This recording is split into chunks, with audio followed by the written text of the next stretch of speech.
Howdy, everyone, and welcome back to another episode of the Financial Confessions. It's me, Chelsea Fagan, your host, founder, and CEO of The Financial Diet, and person who generally loves talking about money. And today we have a guest who I think is perhaps our most long overdue guest on TFC.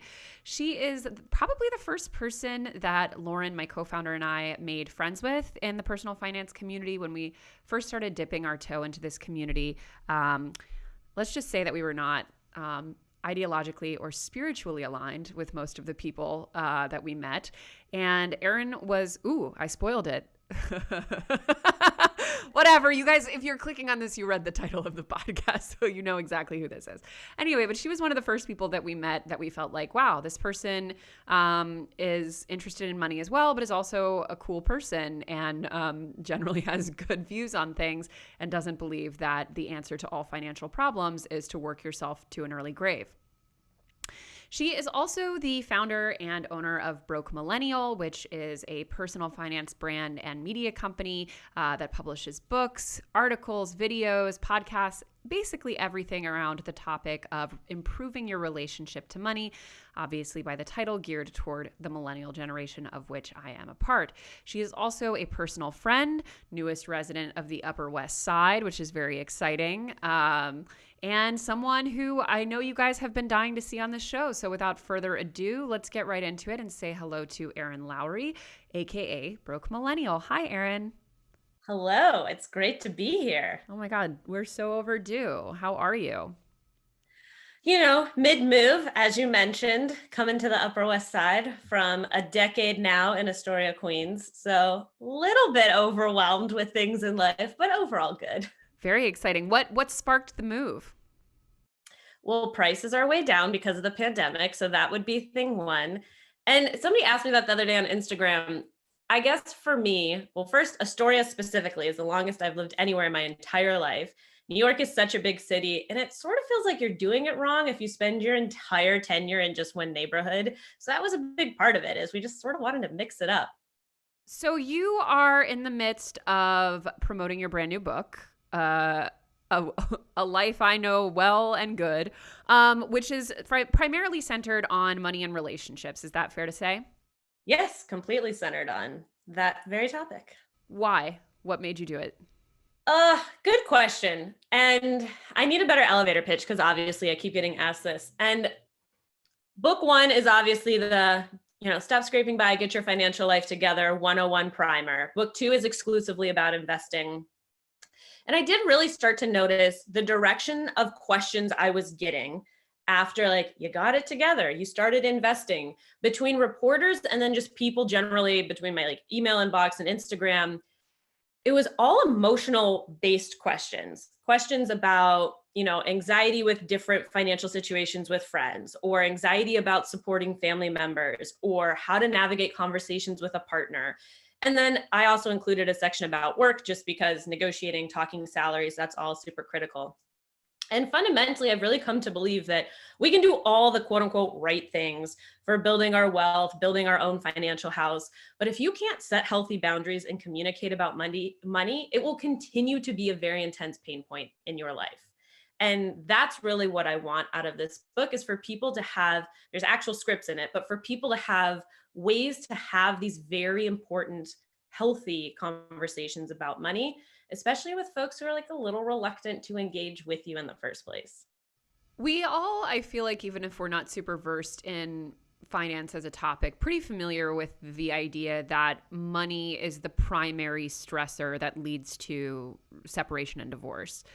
But I feel like for a lot of people, it's not necessarily clear or intuitive what part of money tends to be that stressor. In your research for the book, did you come across sort of like a more nuanced picture of why money is really bad for relationships?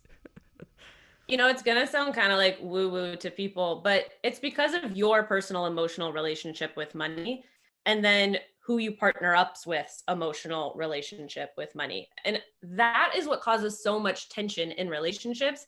Yeah, obviously it's stressful if you as a couple are struggling to make ends meet. And that is providing an entirely added layer of stress. But if you're also with somebody who you just can't align on your value sets, on how you react to money, all of that, I mean, that's just going to continue to compound the problem. And I feel like the very stereotypical misogynistic way that we communicate this is the whole like bitches be spending kind of rhetoric, which is obviously a very stupid trope. And it goes so far beyond like, I'm a saver, they're a spender. It's not just about that when it comes to how we communicate with our partners about money. It's also very much like, how did you grow up with money? What were the messages that were being sent to you? What, as an adult, are your triggers about money now? And does your partner continue to push that button and not respect the fact that even if you have, let's say that you've come from a situation where money was a big stress point, and now you're in a really comfortable financial situation, you're still going to have lingering buttons from your childhood that if your partner continues to be like, you're being stupid, blah, blah, blah, like that's not true. That's not real. This is created in your head. It's more a communication issue than just purely an economic issue. When it comes to the emotional baggage that you bring to money, for example, I don't know, you probably know this research better than I do, but I feel like there's often like the fault lines of people who end up having serious issues because of money, separating because of money, etc. Often it is because they come from very different financial backgrounds. That's fair to say? It's either they came from or they have significantly different value sets currently. So even if you came from a similar socioeconomic background, if one of you wants a particular lifestyle that the other one just doesn't deem as valuable, that's also going to be causing a lot of the tension. What now? But do you feel like there is sort of a way that people, because I feel like one of the biggest issues is that when people go into a relationship, usually money is one of the last things that are talked about, and one of the last things that are really sort of analyzed. And for people who feel like they're already into a relationship pretty heavily, where they clearly came from different backgrounds, they have different values, they have different priorities, what are the ways that people can specifically sort of overcome that emotional baggage and that background? And how do you determine, I mean, it's kind of overly simplistic to put it this way, but how do you determine like who's right, who's like better, who has the better values? Because yes, I know the PC answer is that like all values are good and like everyone's equal, but I do feel like there's often in any relationship dispute, like you can't ever perfectly compromise. You're usually erring toward one side or the other. How do you determine whose background and baggage and positioning is the one to sort of err toward? There's a topic that got brought up. I was speaking to financial therapist Brad Klontz, and he brought up this idea of perpetual problems that all of us have in our relationships. And I mean, we're focusing obviously romantic here. This can extend beyond romantic relationships. And a perpetual problem is something where like technically neither party is right or wrong. And a classic example, not money related, is you have a flight that you have to catch. And, you know, times when that was a more normal thing, but you have a flight that you have to catch and your partner wants to get to the airport 2.5 hours early and you want to roll up like 45 minutes early. And this is something that you're going to keep fighting about. And neither one of you is wrong. And also, as long as you make your flight, like everything is fine, but it's going to cause a fight.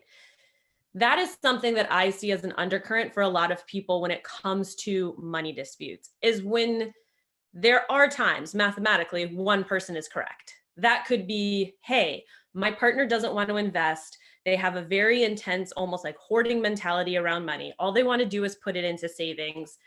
What do I do? Mathematically, in terms of wealth building, the one who wants to invest is technically correct. You cannot just be hoarding your way to good wealth. Or if you do, it's going to take so much more work and so much more money to amass the kind of wealth that you're trying to build. So that's an example where like technically one person is right, but you cannot discount what your partner is feeling. And part of it is figuring out how to have a healthy, productive conversation that acknowledges what are the anxieties that you're having? Why are you having those anxieties? What can we do to kind of split the difference? So maybe we have a bigger savings buffer than I, the investor, would personally want, but that makes you feel more comfortable. But then we can also start investing. You also don't have to solve this by yourself. Like there are times where it makes sense to bring in a certified financial planner or a financial therapist or just somebody else to navigate whatever the issue is, because it can be about healing your partner's previously existing coding the relationship with money. The other thing about the compromise, there's a piece of advice that I got that I loved about sometimes just let the person take the W. Like oftentimes we talk about relationships, like you have to compromise, communication and compromise. It's the bedrock of relationships. It's what we have to do. And the example this person gave was, let's say you want to spend $3,000 on that room and board couch. Your partner only wants to spend $1,000 on a couch. So people would be like, just spend $2,000, find the middle ground. Sometimes it's okay to spend the 3 or to spend the 1. The danger, though, of this approach is that you don't necessarily want to go tit for tat on every single decision that you're making. So you have to figure out within your own ecosystem of your relationship how to honor that dynamic, but also acknowledging that like sometimes someone just gets to take the win. One of the things that I find incredibly complicated to navigate, because just because you make you create a good dynamic with your actual partner or spouse does not mean that everything around them that brought them to their money sort of personality is going to sort of follow suit. And by that, I mean their family, their friends, their social group, like everything around them. And I feel like a lot of people, especially as you get married and have children and your decisions as a couple become to some extent family decisions and have way bigger implications beyond just the two of you. And a lot of that is financial, where you travel for holidays, do you host, where you choose to make your home, to when you decide to have children, the extent to which you prioritize your career, all of these plans, which are very financial in nature, also kind of get input, pressure, coercion from the people around them.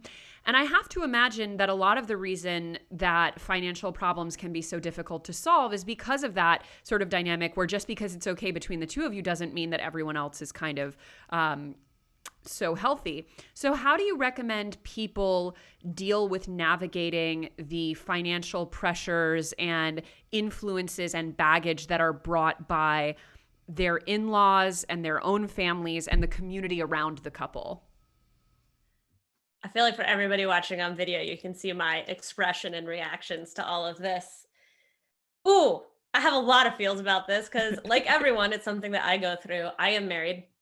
We've been married for about 2.5 years now, but together for 10.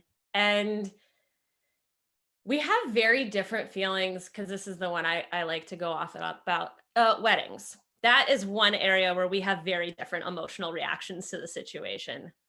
I personally see a wedding invitation generally as a bill, and my husband loves going to weddings. And listen, it's not that I have like zero romance in my body. I have some. But in his mind, for the most part, weddings are an opportunity for us to either connect with family or friends that we don't see a lot. And he loves that side of it. Where for me, I feel like this is not how I would choose to be hanging out with these people. And it's not always like the best food and the best music and the best time. Sometimes it surprises me. Sometimes it's great. But sometimes it's like, we also we have big families. Everybody we know is starting to get married. So it's like a constant perpetual problem in our relationship. One of the ways that we choose to navigate through those things is and in addition, family travel and obligations for family life events. We try to focus first on us as a couple. What are our big goals? What are we trying to achieve in the short term and the medium term? Long term is more, stuff like retirement. We're already planning for that. We already invest for that. But for the more short-term demand, so things we're looking to in the next 1 or 2 years, what do we want to do? What are the trips that we want to take? What are the purchases that we want to make? What are the experiences that we want to have? And we plot those out and we do kind of the basic formula of what time we want to achieve them, how much it's going to take, divide it by, if it's going to be in a year, divide by 12. And then that's how much per month we would have to save.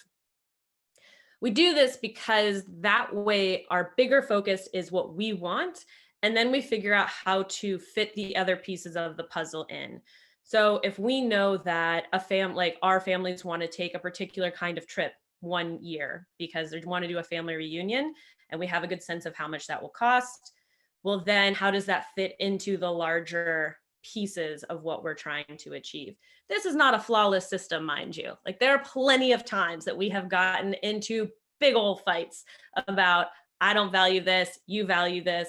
By the way, don't use that language. Like, that's not the actual language we use. Do not tell somebody, like, I don't value that, just because it sounds so condescending and so rude, and like you're belittling what they actually value. But it's important for me to communicate, like, hey, we have 7 weddings that we're invited to this year.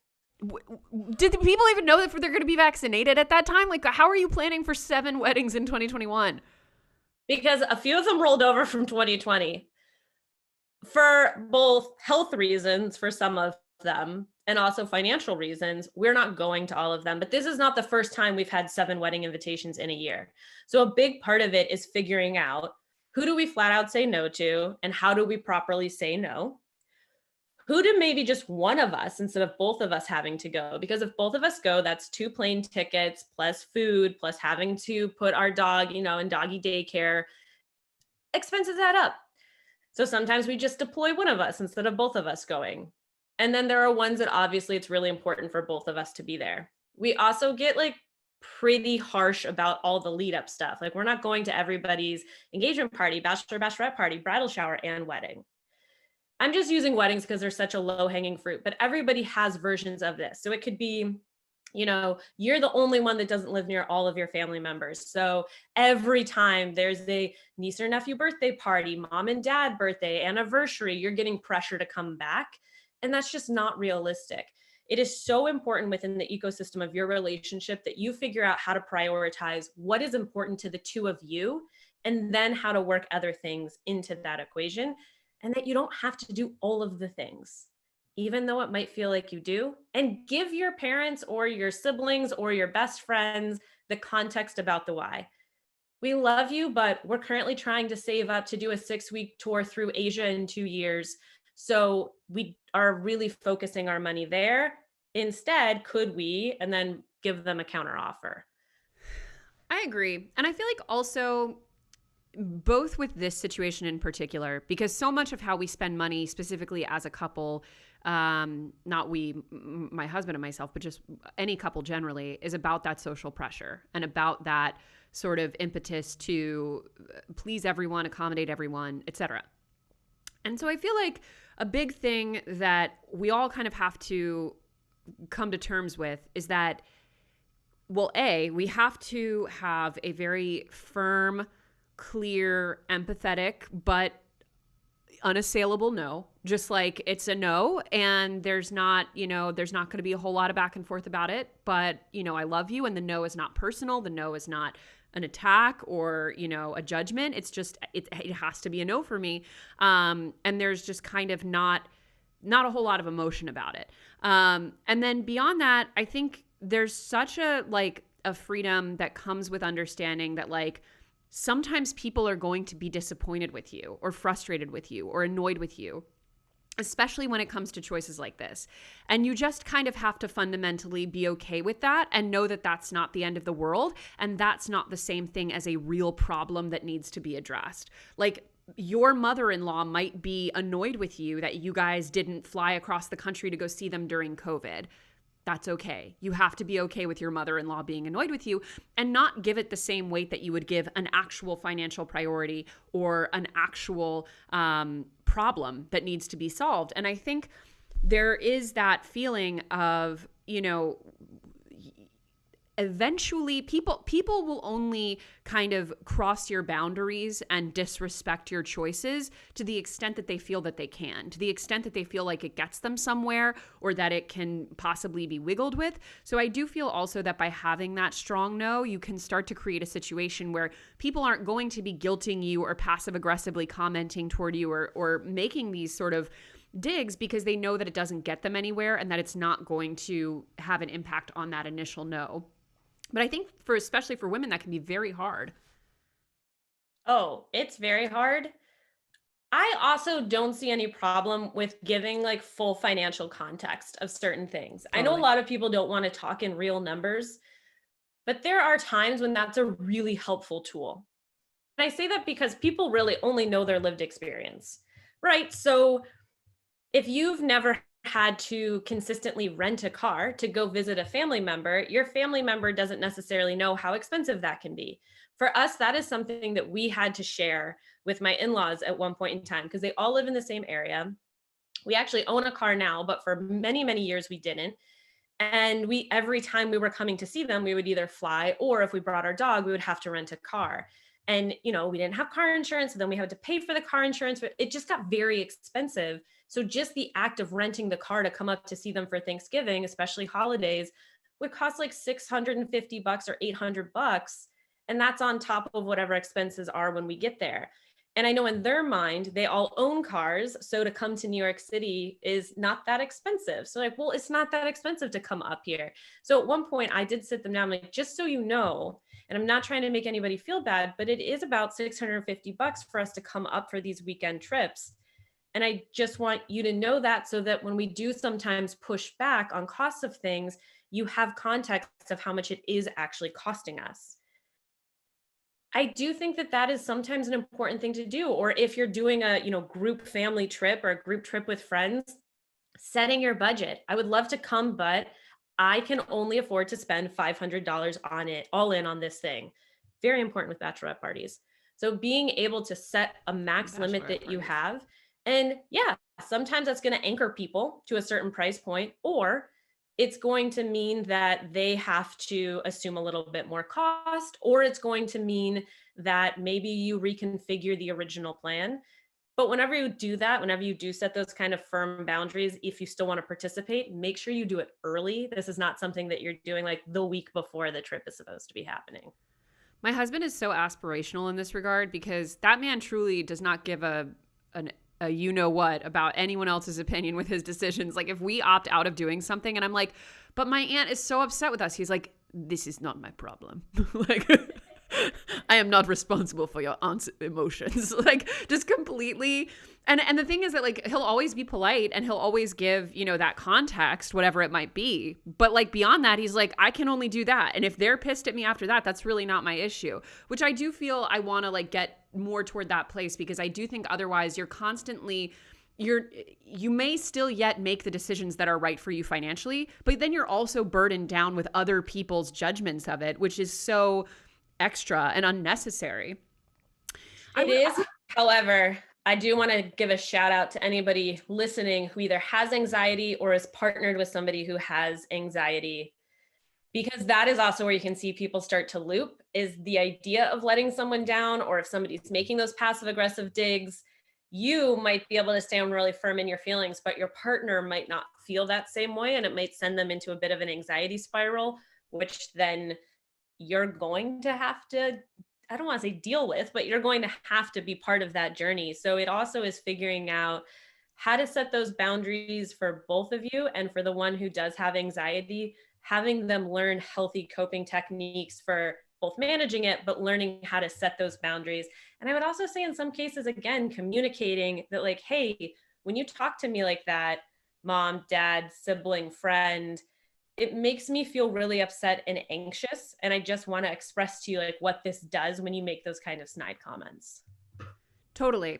Now, to move on a bit to a subject that I think is probably perhaps the most sort of controversial in the space of money and relationships, and one on which I fall to an extreme of the spectrum, so I'm always curious about other people's, is the extent to which finances should be separate or combined, especially in the cases of relationships where you live together or are married. I'm very much of the opinion that if you don't even live together, like it should be basically all separate. Like that's just way too, dangerous to be mixing at that stage. But once people live together, they're domestic partners, they're married, etc., to what extent it is sort of good, best financial practices, because of course, again, you can be politically correct and say that like, it's all good. It's all, everyone's fine. Just like find the system that works for you. But I do think, especially given specific circumstances, like there are usually more sort of best financial practices. My husband and I have finances that are separate to an extreme extent. Like we're probably in the 99th percentile of separate finances. We actually don't even have joint accounts, but of any kind. But I know there are other people, I think it's actually the most common, but you could probably fact check me on that. It's most common for people to have exclusively joint accounts when they're married. So where do you fall on the spectrum yourself? Where do you think people should fall? Is there one way or another that tends to create more or less problems? Like give us the 411, Erin Lowry.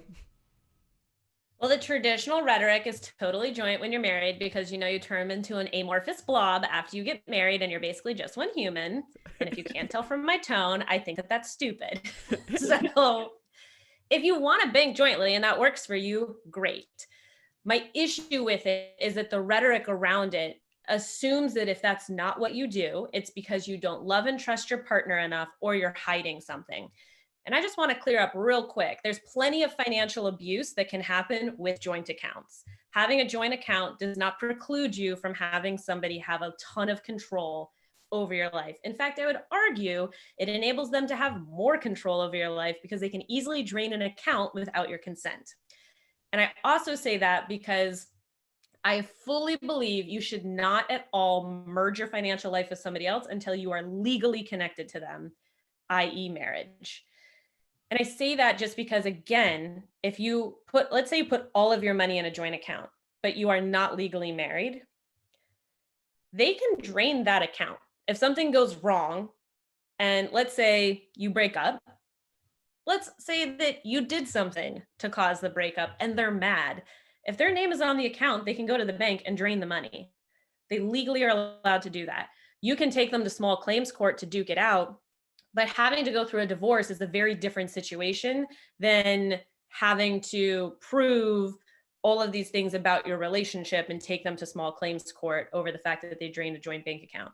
If you are living together and logistically it is easier to have one joint account to pay your shared bills, that's the only area where I'll kind of acquiesce and be like, all right, you can have a joint account that you only put in the amount of money for the bills and that the rest of your money remains separate until you're married or have otherwise signed paperwork committing to each other in a legal sense. Once you get married, my personal preference in terms of what we use and what I think is really easy is to do what I would consider a hybrid model between joint and totally separate. And that is to be joint for the things that you share together, your bills, investing goals, savings goals, and then each have your own checking account with just your name on it that you get your allowance, spending money, discretionary spend, whatever you want to call it, but the money that you have every month that you get to spend completely autonomous of your partner. I think that that is a very easy, healthy way to reduce money fights in your relationship is that you each get money that you get to spend without the other person say so, or without the other person seeing the bill or nitpicking at the item that you purchased, because coming back to values, you're still not going to value everything the exact same way. If you go the totally separate route, my only thing is just to make sure that there is complete understanding and communication about who pays what bills, what priorities are, and figuring out there still should be some set goals that you have together as a couple. So how are you funding and working towards those goals? And the last thing, no matter really what version you do, please have some level of estate planning. Please have a will. Please have beneficiaries on everything. Make sure that's updated. But if you are totally separate, making sure that the other person knows where accounts are, knows how in the case of something happening to you, they can get accessed, having all of that information handled is really important, no matter how you bank. Yes. To clarify, my husband and I do have shared goals and objectives in life, but our approach to things, I think, is definitely much more about, sort of the individual operating as a little cell, and then we come together. We sort of treat our marriage as a little mini corporation, and we have biannual meetings where we do little quadratic, what are they called? Matrices with what we want to achieve this year and what we want to do jointly. But I do personally the idea that whatever the goal or objective or next step is that we're taking, we always approach it from a 0 point. We don't take for granted that we will do anything. We sort of have to come to it as two parties, analyze it sort of as its own standalone decision, and decide whether or not we reach that conclusion. An example right now being home buying. My husband and I are in the early processes of pursuing pre-approval for a mortgage here in New York City, which is obviously heavily complicated by the fact that he's currently living abroad. But even in the decision of whether or not we want to buy a home, we don't at all approach it with the sort of feeling of like, well, we're definitely going to become homeowners because you can't rent forever, or because, that's what adults do, or that should be the next step, or what have you. And we actually feel very differently about what home buying should mean, what kind of home we should buy, what it represents in terms of value. And we really sort of have to argue it out. And we've had many phone calls that are very sort of matter of fact. And I don't think that would work for everyone necessarily. But what I do think has been helpful is the idea that nothing is taken for granted in the sense of that what we should be doing. And I do feel also that, when you think about a decision like, for example, having children as a couple, most people don't think of that as a financial decision. But first and foremost, it is the most substantial financial decision most couples will make in their lifetime, except maybe home buying. But I bet actually it's probably much more expensive to have children in the long run. I think it's like $1 million to raise a kid over the course of, through college. So like that is a massive financial choice. And I think way too many of these life choices that are deeply financial in nature, I think people sort of start from an assumption that they will happen, or that they must happen, or that they should happen, and occasionally maybe would work backwards from there, but they're not starting from a neutral point of like, is this what we want? Is this something we can balance with our other goals? How do we both think we should go about it, etc.? Yeah, wanted to snap on a lot of those points. First, I do want to touch on the kid thing, because that can be used, I feel like, as a metaphor for a lot of people's big financial choices, home ownership being another one.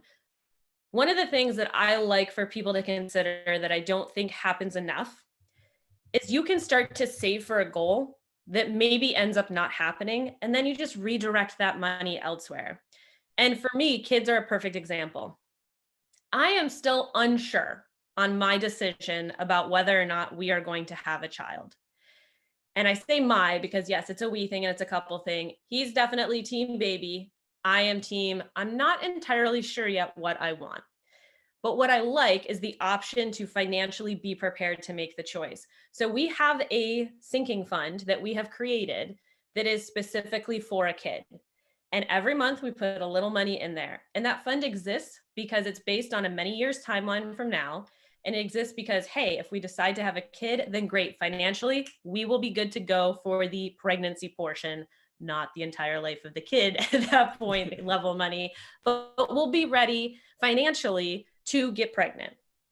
And then if we decide not to have a kid, or if we have trouble getting pregnant and pivot to adoption or another route, that money can get applied elsewhere. But to me, part of financial planning should be thinking about these medium-term goals and how to start setting money aside to just give you the option to have them happen, as opposed to like getting there, potentially changing your mind and wanting something, and then having to recalibrate your entire financial life. Money, you're going to evolve. Money goals are going to evolve. That is an important and healthy part of the overall financial planning process. And also, when it comes to things like buying a house, for instance, I think a big part of that too, like, yeah, of course, you're not always going to be 100% aligned on every element of that journey. And then it does have to come down to like, again, going back to like, sometimes somebody gets to take the W. At what point does one person just kind of get to take the win on the type of house you're going to buy? If your partner wants to buy a foreclosure fix me up and you're like, that sounds absolutely abhorrent and I don't want to do that, there's not a whole lot of middle ground. Like, someone just gets to win in that scenario, and you have to have a conversation about how that's going to work out. I think I'm going to win on the house front. That's what I'm thinking. I'm ready to take that W. Although ironically, I'm the person who would like love to get the total, like rip it down to the studs. So maybe that gives me a little bit more leverage because I'm willing to put more sweat equity into this decision. Now, not to get dark here for a second, but I must, as is my wont. So I feel like a lot of people would approach relationships and specifically marriage differently, and I think better if they were lucid about the fact from day one that 50% of marriages end in divorce. I feel like, listen, you and I are what? We're both 30. What are you, 31? I'm 31. I'm 5 months younger. Woo! Ugh. Well, as your elder, I can tell you from the other side of 32. No, but when you start to know people who are getting married, when you're in that age bracket, and again, not to be dark, but you can usually look around and be like, okay, some of you guys aren't going the distance. Like you already even know from the get-go. But nobody is that way about their own relationship. Nobody goes into a marriage thinking they're going to get divorced. And I think I stole that quote from the divorce lawyer that we interviewed on the show. But it's very true. Like nobody goes into that process with that thought. And obviously prenups, which I want to hear you talk about, is a big part of that. But another part of it is making decisions that set you up both as a couple, but also are not catastrophic if you are suddenly not a couple. And also keep in mind someone can die, and that's part of estate planning. But I do think that part of the reason that divorce is as contentious and as devastating and as sort of, what's the word? Catastrophic again for a lot of family units. I think first of all is because we have that sort of legal default of an at-fault divorce, which I think is really toxic. But also because we have this sort of situation where we operate in a marriage as if it will last forever when half of them don't. And then when it breaks down, people are entirely unprepared to decouple their finances in any conceivable way. So what are your thoughts on a healthy view of marriage that includes the possible specter of separation? One, just saying it out loud and acknowledging that can happen. Prenups, in my opinion, I want to do a whole different rant on those, a positive rant, mind you, in a second. Getting and having a prenup and talking through it does, I think, help change your mindset to talk about the realistic possibility that you might go your separate ways at some point. Just the act of talking through and getting a prenup, or if you don't even get it, just talking through the process, even if you decide not to sign for whatever reason, having those conversations are critical. I do want to address first and foremost the idea that yes, financially divorce is often catastrophic to families, and partly because retirement funds so often get raided and separate, like split up in the case of a divorce. That to me is one of the first and foremost things that you need to make sure are getting funded and are completely separate. Like your retirement fund at no point merges when you get married. I have had people ask me that, like your 401k and your husband's 401k are not going to be combined in the case of a marriage. Now, where it can get really tricky and dangerous, unfortunately, often for women, is that still statistically, we would be the ones that would step out of the workforce in the case of having children and choosing to rear them at home, without any childcare supplemented in there. If that's the route that you elect to go at any point, even if it's for 2 years, even if you just do a step out for a period of time and go back to work, please look into something called a spousal IRA. So this is a way that even if you are not earning taxable income, which is normally what you need in order to have an IRA, if your spouse is working, you can have something called a spousal IRA. So money is still getting contributed to you for your retirement. You both, at every point of your marriage, I firmly believe, need to have money going towards your retirement accounts. Big soapbox thing, one. Two, I feel it is so critical to acknowledge the fact that we as humans grow and change throughout our lives. I am not the same person at 31 that I was at 21. I am a very different human being. And my husband and I have been together since I was 21. And it is through a lot of communication and talking and acknowledging that we have evolved, that we are still together at this point. But there could become a day that we look at each other and we're like, I do love and respect you, but we're just so different now. We're not growing together anymore. I will say I had in my wedding vows, I hope that we always grow together and never apart. That was actually something I put into my vows. But I am also very realistic about the fact that I don't consider it a failure if people get divorced simply because they have grown and evolved as human beings in different directions. It really bothers me that we always position divorce as a fail, as opposed to you could have had a very successful, happy, loving marriage for a long period of time, but you reach a point where maybe you're just such different people decades down the road and you want to go in different directions. And I personally don't see that as a failure. Now, on the flip side, we jokingly engraved an acronym for the only way out is in a body bag into our wedding bands. So we really do have diametrically different opinions on this. I think that also just kind of, one, we thought it was a really funny joke. And we just always wanted to say that at cocktail parties. But two, you can be both committed and realistic when it comes to your relationship and when it comes to marriage. And that is such a mentally healthy place for people to be, as opposed to whether it's social pressure, religious pressure, self-imposed pressure to make a relationship work at any cost. I also feel like when you don't acknowledge the reality that separation is a possibility, it becomes this sort of like a taboo, sort of like ghost in the cupboard, whereas I think that if you're open and sort of unemotional about the fact that that is a reality and a possibility from the get-go, it's not a taboo subject. It's not something that's scary. My husband owns 5% of the financial diet. And I've been asked many times why, because, as a married couple, our finances are largely shared and would be divided in the case of a divorce. But for me, it's important that even separate from what would be divvied up in a divorce, that he owns something, because he did do in the initial stages work that helped TFD make money initially. And that should be represented completely separately from our relationship, and in part because if, as long as we're together, it doesn't really matter, right?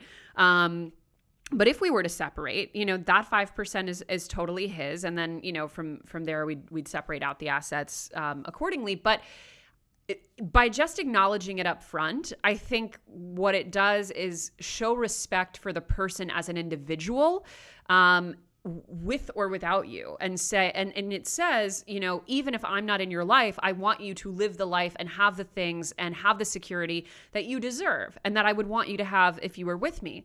But I do think, and not to be cynical here, but I do think that a lot of people don't feel that way. I think a lot of people have a feeling of like, as long as they're with me, I want them to be doing good.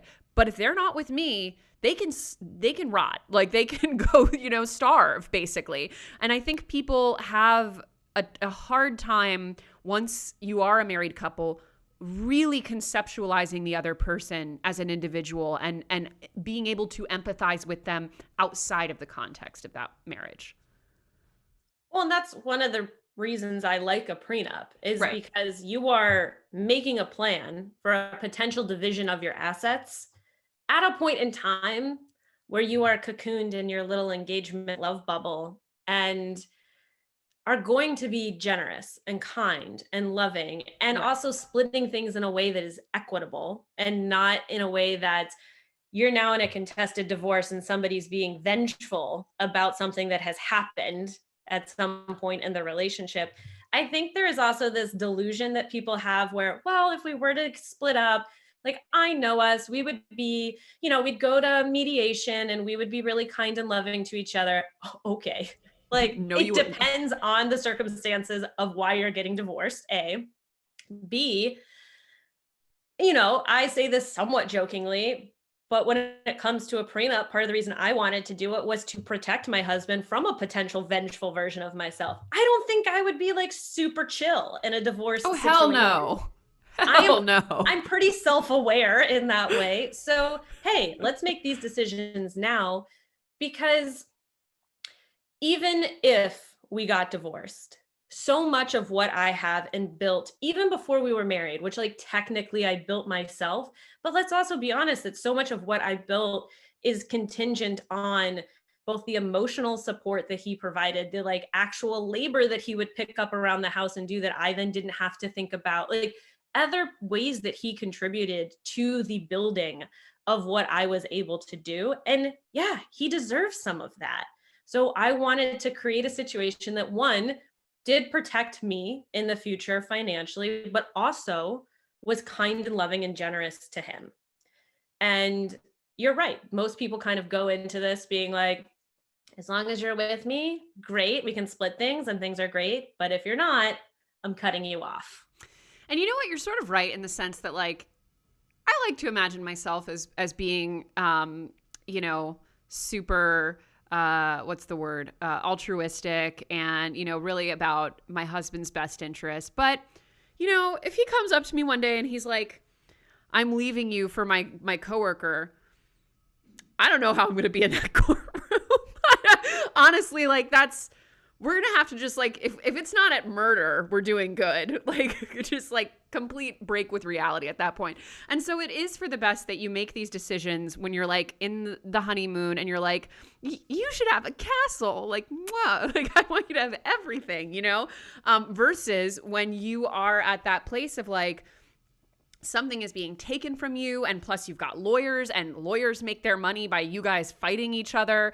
You know, you really want to make decisions in as clear-headed a way as possible, but again, sort of be open to the fact that this, you know, this may not work out. And I think, I can't remember where I heard it, but I remember once some therapist or someone said, one thing that's very healthy to do in a relationship on a regular basis, in a marriage on a regular basis, is to truly talk about, do we want to re-up? Are we still feeling as good about each other or better as a team, as a partnership, as we did when we got married? Like, how are we feeling? Checking in with, like, are we still all in? You know, or is there something that might otherwise go unsaid? And I think especially with financial things, there are often not a ton of natural opportunities to have these conversations. So with the point of your scripts that you provide in the book, actually taking the time to check in and give space to these conversations and allowing someone to say, well, actually, the way you spend on X makes me nervous, or I think we should be doing more of Y with our money,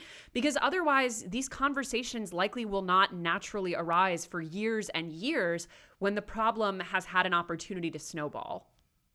Yeah, they usually happen when somebody reaches an actual breaking point, as opposed to addressing it when it's becoming just a general friction point.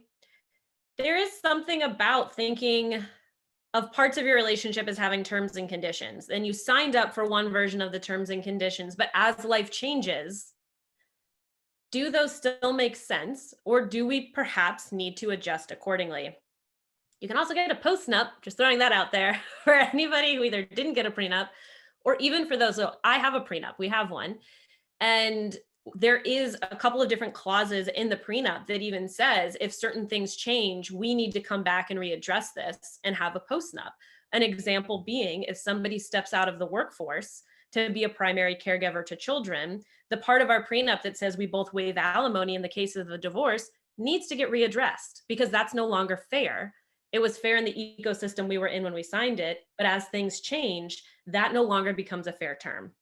And it is really important that you consider, is the version of events that we agreed to at this point in our life still relevant and fair and equitable? And one of also my favorite lines that an expert gave me in the book is this idea that going 50-50 is not always what is fair. And that is something I do think is really important for people to consider when it comes to their finances, especially for people who one partner perhaps out earns them, anything like that. It is not that necessarily fair is a 50-50 split, and that does need to always be considered at different points of your relationship. I really like the concept of certain elements of your marriage and the marriage itself having those terms and conditions, because I think part of the reason that it can be toxic to not consider that this may not be permanent is because it allows you to take for granted that the person will always be there and that they'll always feel the same about you as they did when you were married, and that everything, will always kind of remain on the same terms inherently. And I think that it's really important to consider that, like, if you change in substantial ways, that the other person maybe didn't sign up for those changes, or maybe you made decisions on certain pretenses that are not being held up, and you kind of want to never take for granted that a relationship is forever. And you always want to be sort of looking at it from a perspective of how am I living up to the sort of agreement that we made. And in my relationship, my husband and I, part of the reason why we have such separate finances is because we have, just the most radically opposed approach to finances. Like, he would be fire if he could. He would love to just live like a monk in a monastery, just like drinking his green tea and eating his nuts, his like unroasted, unsalted nuts that he eats by the kilo every day. And I am like a complete hedonist in the sort of Greek sense of the word. Like, I love like travel and restaurants and like nice things and a throw pillows and all of these things that he's like completely, uninterested in. And sometimes I think you can't reconcile those things. You just can't. Like, you're just going to have much more separate finances and kind of be responsible for your own backyards in that regard. But you have to go into the relationship in total honesty about that and in total transparency about that. And I think a lot of people, often with money, but other things in relationships, they go into a relationship pretending to be a version of themselves that they're not, or pretending that they can live ways that they cannot live. And my husband knows that if he wants to be fire, that is entirely his responsibility. I will not be saving with that in mind. That is just not how I work. But if we entered the marriage with even a slight insinuation that we could be saving in that way or working toward that goal, like, we would probably end in divorce. Well, and that's so true in how many different parts of relationships. Coming back to the kid thing, that's a huge reason why people at certain points break up. And I always say I was never dishonest about the fact that I am an unknown when it comes to kids. I remember like the month before we got married reiterating, like, just so we're clear, I am not 100% on board with having kids. You cannot be entering this marriage assuming that I'm going to just 100% change my mind. Now I might end up deciding like, yep, this is the journey that I want to take, but you can't be marrying me under the assumption that that is a foregone conclusion. And those were hard conversations to have. But if you come into it with the assumption of, well, I'll just get them on board at some point with whatever the big life change decision is, yikes. Like, that is just not the way to have a healthy relationship with each other. And the thing, especially with fire, whether it's fire specifically or other, if you change your relationship with money in a significant way, or with anything really in your life in a significant way, like let's say you get religious or you choose not to be religious anymore, like whatever the version is, you can't just assume your partner's signing up for that same ride. And it is Right. always frustrating to me when I get messages from people like, I'm trying to get my partner to figure out how to save more and they just won't join me on this journey. I'm like, that's okay. They don't have to join you on that version of that journey. If you knew from the jump that wasn't what they were interested in, they are allowed to still want what they originally wanted. They don't have to change because you did. Now, obviously the challenge is, where do you meet in the middle? Or if not exactly the middle, how do you create a new ecosystem? But you have to have the tough conversations, and it can't just be about trying to drag them into your vortex. This may be a personal question, but you've talked about it, so I'm going to go there. I think a lot of people can probably relate. A lot of women, our audience is basically all women. I think a lot of women could probably relate to your anecdote about you being more of a question mark with children and your husband really wanting them. Maybe sometimes it's the reverse, but I think it's pretty common for people to go into marriages where one party really wants a child and the other one is ambivalent to no. I know several people in that situation, just myself. Now, to be fair, I am a godless New Yorker, so I'm, surrounded by grizzled urbanite women, but nonetheless, I do know that situation quite a bit. And I'm sure a lot of people listening have, some experience with it as well. My question is two parts. One, when you got married, did you have a very explicit conversation with your husband that was like, we may never have children, and if that is not absolutely okay, we can't get married? And B, do you feel that fully assuages a kind of feeling that could at some point still end up being a deal breaker? Or that one party, in this case you, would end up sort of, by dint of not wanting to lose your partner, sort of quasi-coerced into that decision? Oh, I think it works both ways. So yes, we had a very explicit conversation about that, and it really kind of went along the lines of, right now, you're choosing that I am more important than having children, because I am not guaranteeing you children. And the second part of that too, for us personally, is that I have already, for my own self, made the decision that I will go through no extreme measures to create a life. So if we choose to have children and if we cannot naturally conceive of children, I am not going through, harvesting and freezing my eggs. I'm not doing IVF. I may have a conversation with the doctor about like one round of hormone boosters, but nothing more than that. And so my other part of it is, if we choose to have a family, is adoption, and like, are you fine with adoption? Because that is something I have personally always felt called to create a family in that way, more so than in a biological way. I have for my whole life kind of gone back and forth on the kid conversation. So I never have been a definitive no, which was always important for me to communicate as well. Like, I am not at a no, I don't want this. I am at there are a lot of factors here, and I haven't 100% figured out what feels good to me and what I think will be best. And for me in my life, and also like for a child. So point one, yes, it was a very explicit conversation that was not at all shades of gray, which I think is incredibly important. There can be no shades of gray in that conversation. You need to be very direct about what you're feeling. And if you are at a hard no, you need to be very direct you cannot assume, especially if you're the woman, you can't assume that just because I'm a woman, I'm going to change my mind. That is the annoying rhetoric that also exists, is that like, well, when you hit your 30s, like, I don't know, some switch will just flip and you'll be like, oh my God, babies. That's not a foregone conclusion either for women. So like, please do not make that assumption. Two, yeah, we've also always been very realistic that I personally know of myself that I would not have a child to keep a partner, because I know that long-term that would lead to resentment all the way around and would also split up the family.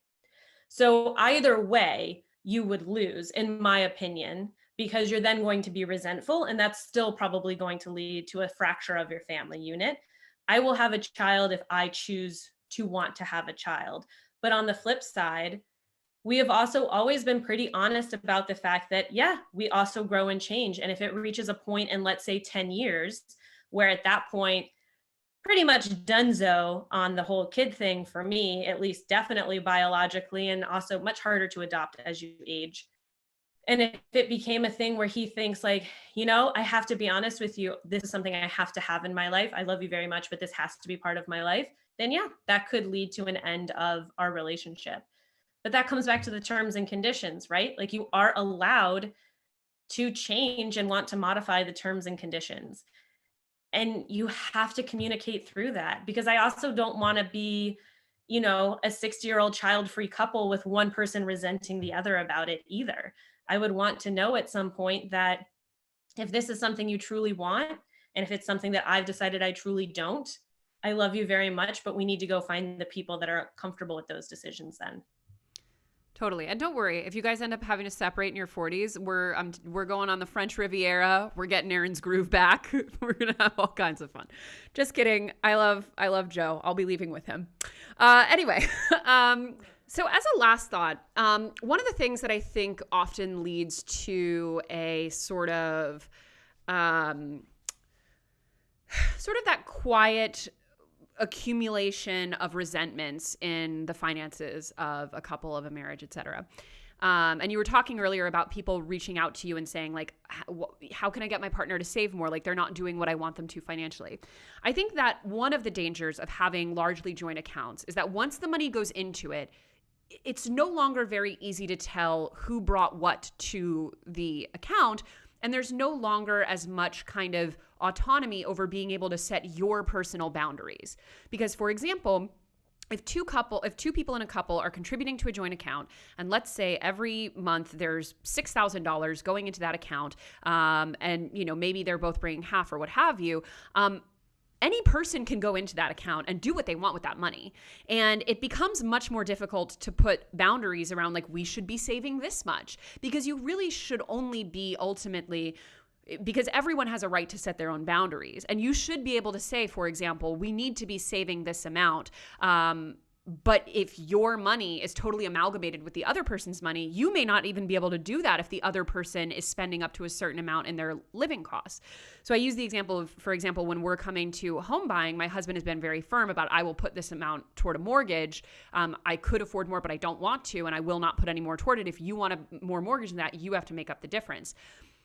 How do people set boundaries for themselves that are healthy with saving, with spending, with these decisions when their money is already amalgamated that way? Can they extract some of it? Can they separate? How do they have that conversation? Well, one, that's one reason I like the hybrid model, is so that you do have some money that is autonomously yours and you can choose what to do with it. You can be saving it, you can be spending it. It is nice to have that buffer. If you are, whether you're totally joint or dominantly joint, I personally really like the multiple accounts version where, like, for instance, we have one bank account that is just for our bills, and we have a different savings account. We have a couple different savings accounts that are for specific goals. So one, you can see if somebody's going in and skimming out in a very specific way about certain goals. But we also very much prioritize our savings and investing goals. I mean, obviously not above paying our bills, but kind of above all else. And then with the money that remains after that is how we kind of figure out what's going where. It is a certain form of financial infidelity if you have a partner who just kind of keeps skimming out of accounts and spending in a way that isn't in alignment with what you two agreed to. Financial infidelity can be a bit of a tricky situation because there's not really one set version of events. And I say that only because I always kind of thought about it as, like, if somebody's overspending, that's financial infidelity. And a financial therapist actually pointed out to me one time in interviewing for book 3, well, technically, no, financial infidelity is about a breach of the trust in the dynamic you've created. So if you two have had a conversation that goes along the lines of, you can spend within this amount of money without talking to me, but if you spend more than, let's say, $400 on a purchase, we have to have a check-in with each other before you make that purchase. If you have that agreement and your partner goes out and drops $600 on something without talking to you, technically that's a form of financial infidelity. If your partner is hiding money in accounts and not telling you, that's a form of financial infidelity. It is important that if you are commingling your assets, there is a level of, one, trust in how things are doing, and that you're also checking in on things. So often one party defers all the financial planning to another person. Oftentimes it tends to be women deferring to men. You both need to be able to operate as the chief financial officer of your home. You need to know how to get into all the accounts. You need to check them on occasion. Even if you're not the one that, like, technically logistically handles paying all the bills and actually putting the money into the investment accounts, you still need to know how to be able to do all of it. And so, yeah, I want you to be having, at least I would prefer, monthly conversations. If you want to do it once every couple of months, great. And you need to be checking in on where the money is actually flowing. Because if something is happening and you agreed to another, I'm just going to keep saying terms and conditions. It feels right. If you agreed to one set of terms and conditions and it's clear that the money isn't aligning to that, that needs to be a big sit down conversation. Well, Erin, the time has come. Time for our rapid fire questions. As I always state on the show, everyone has a different definition of rapid fire. We've had some guests go kind of long, but it doesn't have to be a word. Just whatever comes to mind. Okay. What is the big financial secret of your industry? That it's not really that hard. It's just all emotional. None of it is really very rational. Which industry are we talking about here? Personal finance in general. Oh, yeah, there's not that much math. No, it's all emotion. What do you invest in versus what are you cheap about? Ooh, I invest in good dairy, good meat when it comes to my food. I'm Good all about dairy. buying high quality there. I know that sounds really silly. I also like to invest in comfortability when I travel. I like to invest in travel and I like to be comfortable when I do it. I don't cheap out on things there. What I get cheap about, a lot of things around my house.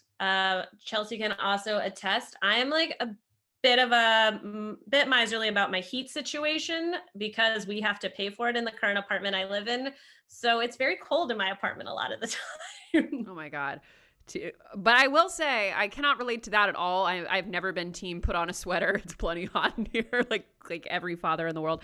But as my fellow 30-something woman who loves to just kick back with a glass of whole milk, I totally relate. I love a glass of milk, and I feel like it's gone way out of fashion, but I love it. It's delicious, and it tastes so much better when you buy quality. That's All I'm saying. Stony Brook Farms in that glass bottle. Wow. Hard to do wrong. What has been your best investment and why? Man, I'm going to sound so hokey when I say this, but honestly, my relationship, and not even specifically marriage, like picking the person that I picked. And it has been the best investment because I do genuinely believe he has made me a better version of myself, and that I am achieving things I don't know that I would have with a different partner. I so agree. Mark is like my little like prized sow. Like he's just like such a like trophy winning man. Like an elite livestock. Okay. I'm sorry. It's just funny to think of men as an investment. Like you bought in low on Joe and you're riding him high. Can I just say, I'm gonna make the lightning round a bit long for a second, but I one time was at a wedding and he was in it. So he was a groomsman and I was funnily put at the singles table because there was a head table and I guess I didn't know where else to put me. And I'm chatting with the gentleman next to me and he comes over, my husband comes over, gives me a little kiss, goes to get his food. And the guy next to me goes, "Is that your husband?" And I'm like, "Yeah." And he goes, "Wow, he's a piece." I was like, I have never felt like I had a trophy husband more than in that moment, and it felt really good. Aw, we all stand Joe over here. Anyone who knows Erin's husband is a big fan. What has been your biggest money mistake and why? I would say not investing financially into getting help and building my business earlier. I'm still not good at it. That's also another area that I'm cheap because I also get stressed and overwhelmed about hiring well. And I think investing in yourself and into your business in tactful, strategic ways is one of the best investments you can make. And I get very stressed about it and I am not good at it. And it definitely has hurt me. Interesting. What is your biggest current money insecurity? That it'll all go away. I actually have a pretty intense scarcity mindset in a lot of ways. And earning a variable income as somebody who is like generally kind of risk averse is hard at times. And 2020 really tested that feeling. It ended up being actually a pretty good year, but for that middle section, I was very stressed and very worried about the direction of my career. And yeah, so it also is hard not being on a ladder. Like there's no set trajectory for the kind of work that I am doing. So not being sure what a next step is for me can lead then to a spiral about financial insecurity. And also because I'm the breadwinner in my household. So I feel a lot of self-imposed pressure. What has been the financial habit that has helped you the most? Delayed gratification, which is not necessarily a financial habit, but the fact that my innate inclination is to save and to invest has been one of the only ways I have very, very much been able to build some wealth. I didn't really start earning good money until a couple of years ago. My early career was not earning very much money, but being very strategic and investing and saving even then, even just with IRA 401k, is a big part of how I was able to get started. So I think for me, delayed gratification and not giving in to necessarily all the temptations of New York City early was helpful. When did you first feel successful, and what does that word mean to you? It's a moving target. The first time that I saw Broke Millennial on an actual bookshelf in a real bookstore in New York, so that was May of 2017, was one of the first times I felt like I had achieved something that I had set out to do in my youth and I wasn't sure was ever going to happen. But before that, my first year in New York, there was definitely a level of me feeling successful simply because I was not earning much money. I earned about $23,000. I worked 3 different jobs, but not having to ask for help from my family to me was feeling successful. Like I was able to figure it out, make it on my own, move to a completely new city and a big city at that. And that was one of my biggest dreams for myself, was being able to do something like that, and to be able to do it on my own. I felt really successful and powerful. Well, Erin, as predicted, it's been a joy. It has been wonderful getting to hang out with you here for the past hour or so. Where can people find you and buy your wonderful book? You can find me, I'm most active on Instagram, which is at Broke Millennial Blog, Twitter at Broke Millennial, the website is brokemillennial.com.